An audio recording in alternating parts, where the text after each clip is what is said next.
I wanted to talk a bit about cheating on the LSAT because, of course, it's something that a lot of people are interested in. At times, I've gotten solicitations from people to cheat for them on the LSAT or other standardized exams. Of course, I always say no because no one's offered me enough. Just kidding. I always say no because this is my profession and I want to remain in it for a long time. And it's just fundamentally dishonest. If you can't cut it on the LSAT, then you may not be able to cut it in law school. Part of the reason the LSAT is used so widely, actually, is that it is a fairly good indicator of 1L grades. But first, a clip from the TV show Suits.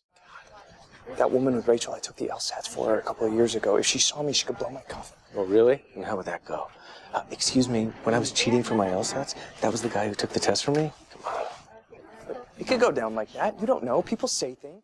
So how realistic is this? Could one person take the LSAT for another? Probably not so easy, especially if one is a man and one is a woman, as is the case in that clip.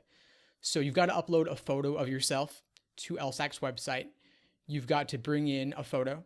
You've got to write out by hand a statement in your own handwriting, I believe cursive, that you're taking the LSAT only for yourself and for no one else. And that is a potential sample of handwriting for later analysis if they ever wanted to check whether you were really the person taking the LSAT.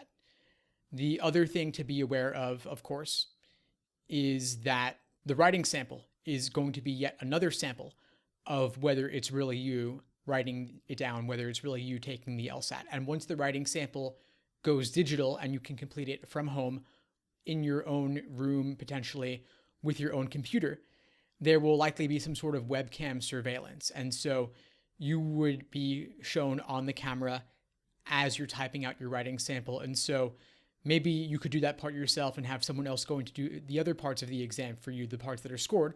But then again, you still have the handwriting issue and you have the photo issue where the people checking you in, the proctors, they're checking you against the photo and they're storing that photo for later.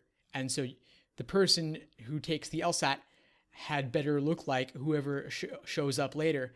If LSAC ever wants to check on these things, maybe they even would take a thumbprint like they used to back in the old days.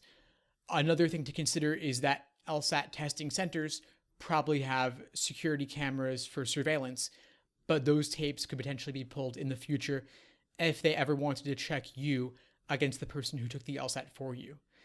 Anyway, definitely don't cheat on the LSAT. If you're ever caught, it would be a major character and fitness issue. Probably no law schools would take you, and even if they did, you might not pass before the bar in the future to be admitted to actually practice law. Anyway, there have been some interesting cheating attempts over the years.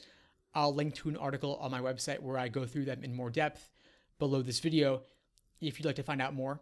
And if you have any questions at all about, of course, taking the LSAT, applying to law school, please feel free to reach out. I love hearing from students. Please subscribe to be notified of all future videos as I release them. And I think that's all the housekeeping stuff I have right now for you. So anyway, take care. All the best.